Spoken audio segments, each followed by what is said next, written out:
ലോകത്തിലെ ഭൂരിഭാഗം ക്രൈസ്തവരും ലോകരക്ഷിതാവായ യേശു ക്രിസ്തുവിൻ്റെ തിരുപ്പിറവിയെ ഓർക്കുന്ന സമയമാണല്ലോ ഈ ക്രിസ്മസ്. പലപ്പോഴും ക്രിസ്മസ് എന്നുള്ളത് വെറും ആഘോഷങ്ങളിലും ആഡംബരങ്ങളിലും ആസ്വാദനങ്ങളിലുമൊക്കെ ഒതുങ്ങിപ്പോകുന്ന ഒരു അവസരമായിട്ട് നമ്മുടെയൊക്കെ ജീവിതത്തിൽ മാറാറുണ്ട്. എന്നാൽ ക്രിസ്മസ് എന്താണ് എന്ന്, അല്ലെങ്കിൽ യേശുവിൻ്റെ ജനനത്തിലൂടെ എന്താണ് സംഭവിച്ചത്, അല്ലെങ്കിൽ യേശുവിൻ്റെ ജനനത്തിൻ്റെ പ്രാധാന്യം എന്താണ് എന്ന് നമ്മൾ മനസ്സിലാക്കാതെ വെറും ആഘോഷങ്ങളിലേക്ക് പോകുന്നത് തികച്ചും അർത്ഥശൂന്യമാണ് എന്നുള്ളത് നമ്മൾ ഒരിക്കലും മറക്കരുത്. എന്താണ് യേശുവിൻ്റെ ജനനത്തിൻ്റെ പ്രാധാന്യം എന്നുള്ളത് ചുരുങ്ങിയ ചില മിനിറ്റുകൾ കൊണ്ട് നമുക്ക് ഒരുമിച്ച് ചിന്തിക്കാനായിട്ട് ഞാൻ ആഗ്രഹിക്കുകയാണ്. വിശുദ്ധ ബൈബിളിൽ നിന്ന് ഞാനൊരു വാക്യം നിങ്ങളെ വായിച്ച് കേൾപ്പിക്കാം. പുതിയ നിയമത്തിലെ ആദ്യത്തെ പുസ്തകമായ മത്തായി എഴുതിയ സുവിശേഷം അതിൻ്റെ 1-ാം അധ്യായത്തിൻ്റെ 22-23 വാക്യങ്ങളിൽ നമ്മളിങ്ങനെ വായിക്കുന്നു: കന്യക ഗർഭിണിയായി ഒരു മകനെ പ്രസവിക്കും, അവന് ദൈവം നമ്മോടുകൂടെ എന്നർത്ഥമുള്ള ഇമ്മാനുവേൽ എന്നു പേർ വിളിക്കും എന്ന് കർത്താവ് പ്രവാചകൻ മുഖാന്തരം അരുളി ചെയ്തത് നിവൃത്തിയാകുവാൻ ഇതൊക്കെയും സംഭവിച്ചു. അപ്പോൾ യേശുവിൻ്റെ ജനനം അത് പ്രവാചകന്മാർ മുഖാന്തരം ദൈവം അരുളി ചെയ്ത ചില കാര്യങ്ങൾ നിവൃത്തിയായതാണ് എന്ന് ഈ വാക്യത്തിൽ നമുക്ക് കാണാനായിട്ട് കഴിയുന്നു. ഇവിടെ ഉദ്ധരിച്ചിരിക്കുന്ന ഈ വാക്യം അത് ബൈബിളിലെ പഴയ നിയമത്തിൽ യെശയ്യാവ് എന്ന് പറയുന്ന പ്രവാചകൻ പ്രവചിച്ച ഒരു ഭാഗമാണ് അവിടെ ഉദ്ധരിച്ചിരിക്കുന്നത്. നമുക്കറിയാം, യെശയ്യാവ് ജീവിച്ചിരുന്നത് യേശു ജനിക്കുന്നതിനും ഏകദേശം 700ഓളം വർഷങ്ങൾക്ക് മുൻപായിരുന്നു. അപ്പോൾ യേശുവിൻ്റെ ജനനത്തിന് ഏകദേശം 700 വർഷങ്ങൾക്ക് മുൻപ് തന്നെ യേശുവിൻ്റെ ജനനത്തെക്കുറിച്ച് പ്രവചനത്തിലൂടെ ദൈവം വെളിപ്പെടുത്തിയിരുന്നു എന്നുള്ളത് അത്ഭുതകരമായ ഒരു കാര്യമാണ്. നമുക്കറിയാം, 700 വർഷം എന്ന് പറയുമ്പോൾ ഒരു തലമുറയുടെ ആയുസ് 100 വർഷമെന്ന് കണക്കാക്കുകയാണെങ്കിൽ 7 തലമുറയ്ക്ക് മുമ്പ് തന്നെ ജനിക്കാനിരിക്കുന്ന ഈ കുഞ്ഞിനെ കുറിച്ചുള്ള കാര്യങ്ങൾ ദൈവം വെളിപ്പെടുത്തി. നോക്കൂ, നമുക്ക് നമ്മുടെ പിതാവിനെ അറിയാം, അദ്ദേഹത്തിൻ്റെ പിതാവിനെയും അറിയാം, എന്നാൽ അതിനപ്പുറത്തെ തലമുറ നമുക്കറിയില്ല. എന്നാൽ 7 തലമുറയ്ക്കപ്പുറത്ത് വെച്ച് തന്നെ ഇങ്ങനെ ഒരു പ്രവചനം വന്നു എന്ന് പറയുന്നത് എത്രയോ അത്ഭുതകരമായിട്ടുള്ള ഒരു കാര്യമാണ്. ഈ പ്രവചനം നമ്മൾ വായിക്കുന്നത് യെശയ്യാ പ്രവചനം 7-ാം അധ്യായത്തിലാണ് നമ്മൾ ഈ പ്രവചനം വായിക്കുന്നത്. യെശയ്യാ പ്രവചനം 7-ാം അധ്യായത്തിൻ്റെ 14-ാം വാക്യത്തിൽ നമ്മളിങ്ങനെ വായിക്കുന്നു: അതുകൊണ്ട് കർത്താവ് തന്നെ നിങ്ങൾക്കൊരടയാളം തരും, കന്യക ഗർഭിണിയായി ഒരു മകനെ പ്രസവിക്കും, അവന് ഇമ്മാനുവേൽ എന്ന് പേർ വിളിക്കും. അപ്പോൾ ഇവിടെ ദൈവം യേശുവിൻ്റെ ജനനത്തിന് 700 വർഷങ്ങൾക്ക് മുൻപ് തന്നെ ഈ ഒരു അടയാളം കൊടുക്കുക. അവിടെ പറയുന്നത് യഹോവ തന്നെ നിങ്ങൾക്കൊരു അടയാളം തരും. അപ്പോൾ യേശുവിൻ്റെ ജനനം ഒരടയാളമായിട്ടാണ് അവിടെ പറഞ്ഞിരിക്കുന്നത്. ആ അടയാളം എന്താണ് എന്ന് നമ്മൾ മനസ്സിലാക്കുകയാണ് വേണ്ടത്. വാസ്തവത്തിൽ ഈ യെശയ്യാ പ്രവചനത്തിൽ കർത്താവ് പറയുന്നത് യഹൂദ രാജ്യം ഭരിച്ചിരുന്ന ആഹാസ് എന്ന് പറയുന്ന ഒരു രാജാവിനോടായിരുന്നു. ആ ആഹാസിനെ കുറിച്ച് നമ്മൾ 2 രാജാക്കന്മാരുടെ പുസ്തകം അതിൻ്റെ 16-ാം അധ്യായം നമ്മൾ വായിക്കുമ്പോൾ അതിൻ്റെ 2-ാം വാക്യത്തിൽ നമ്മൾ വായിക്കുന്നു. ഒരു മിനിറ്റ്.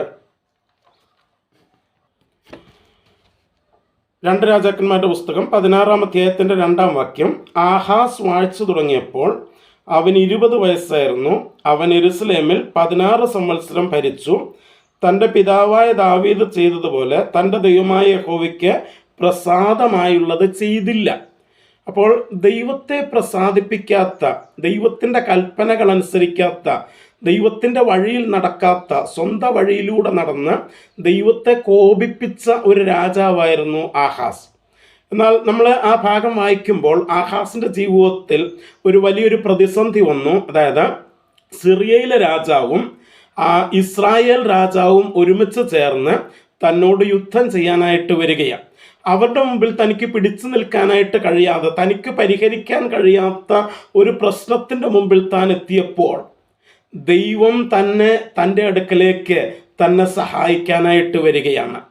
നോക്കൂ, ദൈവത്തിൻ്റെ കൽപ്പനകൾ അനുസരിക്കാതെ ദൈവത്തിൻ്റെ വഴികൾ വിട്ട് ദോഷത്തിലും തെറ്റിലും പാപത്തിലും പോയ ഒരു രാജാവിൻ്റെ തൻ്റെ ജീവിതത്തിൽ തനിക്ക് പരിഹരിക്കാൻ കഴിയാത്തൊരു പ്രശ്നം വന്നപ്പോൾ അവനെ സഹായിക്കാനായിട്ട് അവനെ തേടി വരുന്ന ഒരു ദൈവത്തെയാണ് നമ്മളിവിടെ കാണുന്നത്.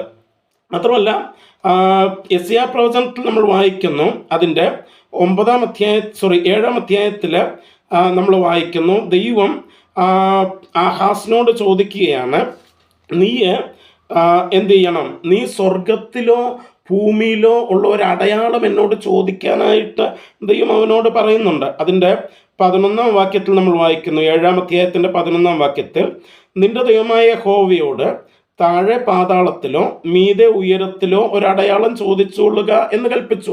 അപ്പൊ ദൈവം തന്നെ അവനോട് പറയുകയാണ്, നീ ഒരു അടയാളം ചോദിച്ചുകൊള്ളാൻ.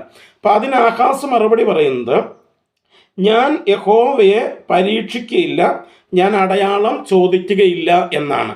അപ്പൊ നോക്കൂ, ഇവിടെ ദൈവം തന്നെ അവനോടൊരു അടയാളം ചോദിച്ചു കൊള്ളാനായിട്ട് പറഞ്ഞപ്പോൾ ആഹാസ് ദൈവത്തിൻ്റെ മുമ്പിൽ തന്നെത്താൻ നീതീകരിക്കാനായിട്ട് ശ്രമിച്ച തൻ്റെ ശ്രമത്തിലൂടെ, താൻ എന്തോ ചെയ്യുന്നതിലൂടെ ദൈവത്തിൻ്റെ മുമ്പിൽ തന്നെത്താൻ നീതീകരിക്കാനായിട്ട് ശ്രമിച്ച് താൻ പറയുകയാണ്, ഞാൻ ദൈവത്തെ പരീക്ഷിക്കുകയില്ല, ഞാൻ ദൈവത്തോട് അടയാളം ചോദിക്കുകയില്ലെന്ന്. ദൈവത്തിൻ്റെ മുമ്പിൽ തൻ്റെ പാപത്തിൻ്റെ അവസ്ഥ, തെറ്റിൻ്റെ അവസ്ഥ മറച്ചു വച്ചിട്ട് ദൈവത്തിൻ്റെ മുമ്പിൽ നീതിമാനായിട്ട് അഭിനയിക്കുന്ന ഒരു രാജാവിനെ നമുക്കിവിടെ കാണാനായിട്ട് കഴിയുന്നു.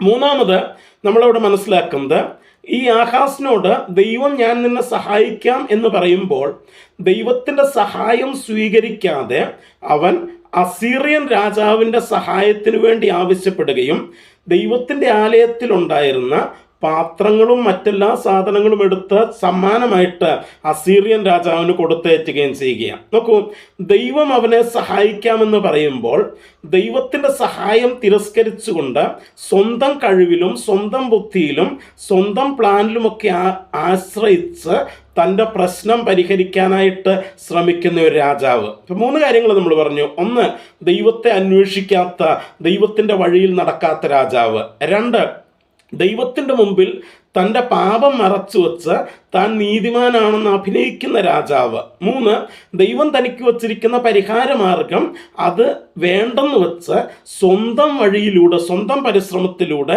പരിഹരിക്കാനായിട്ട് ശ്രമിക്കുന്ന രാജാവ്. ആ രാജാവിനോടാണ് ദൈവം പറയുന്നത്, ദൈവം തന്നെ നിനക്കൊരടയാളം തരും. എന്താണ്? കന്യക ഗർഭിണിയായി ഒരു മകനെ പ്രസവിക്കും. നോക്കൂ, ഈ കാര്യങ്ങൾ ഇത് ദൈവം കൊടുത്ത ഒരു അടയാളമാണ്. അങ്ങനെയെങ്കിൽ യേശുവിൻ്റെ ജന്മത്തിങ്കൽ ഇത് നിവൃത്തിയായി എന്നാണ് പറയുന്നത്.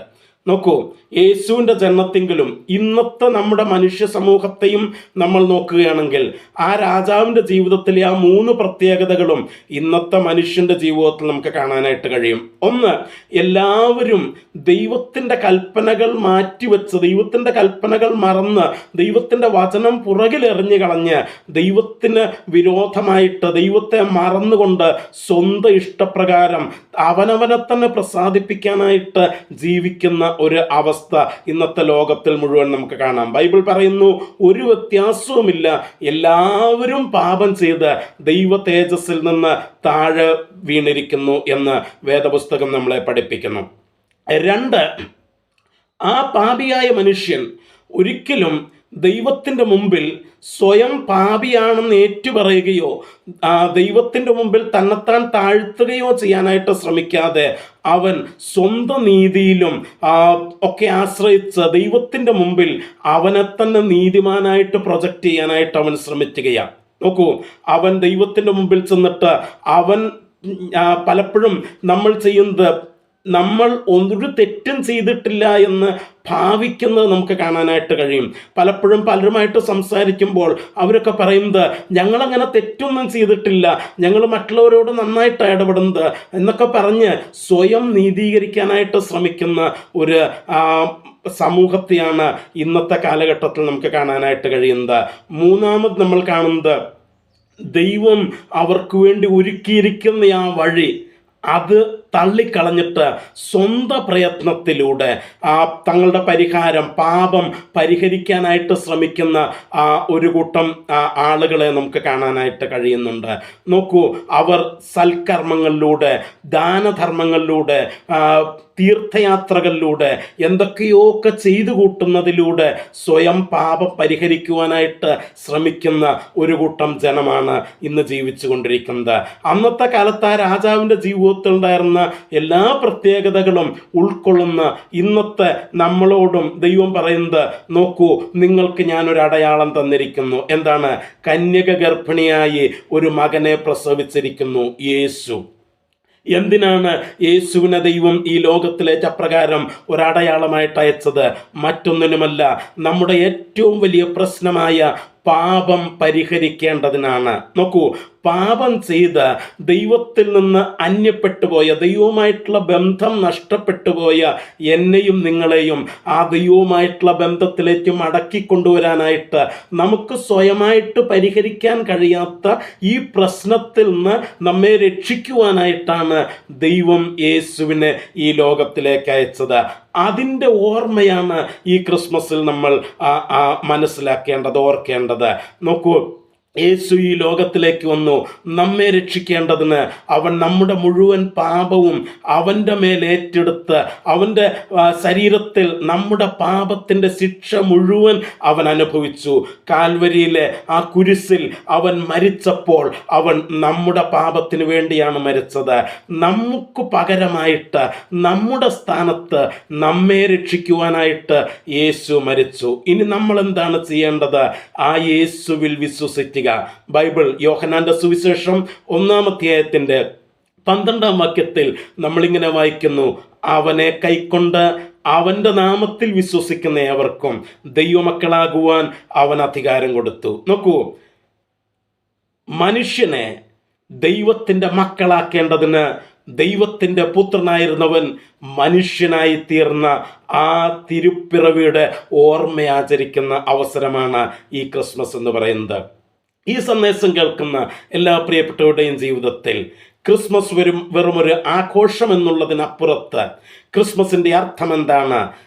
ഈ ദൈവം യേശുവിൻ്റെ ജനനത്തിലൂടെ മനുഷ്യനുമായിട്ട് എന്താണ് കമ്മ്യൂണിക്കേറ്റ് ചെയ്യുന്നത് എന്ന് കൃത്യമായിട്ട് മനസ്സിലാക്കി ആ യേശുവിൽ വിശ്വസിക്കുവാൻ, യേശു എൻ്റെ പാപത്തിന് വേണ്ടി മരിച്ചു എന്ന് വിശ്വസിക്കുവാൻ, ആ യേശുവിനെ രക്ഷിതാവും കർത്താവുമായി സ്വീകരിച്ച് യേശു നൽകുന്ന ദൈവമക്കൾ എന്നുള്ള പദവിയും നിത്യജീവനും അവകാശമാക്കുവാൻ ദൈവം നമ്മെ എല്ലാവരെയും സഹായിക്കട്ടെ എന്ന് പ്രാർത്ഥിക്കുന്നു.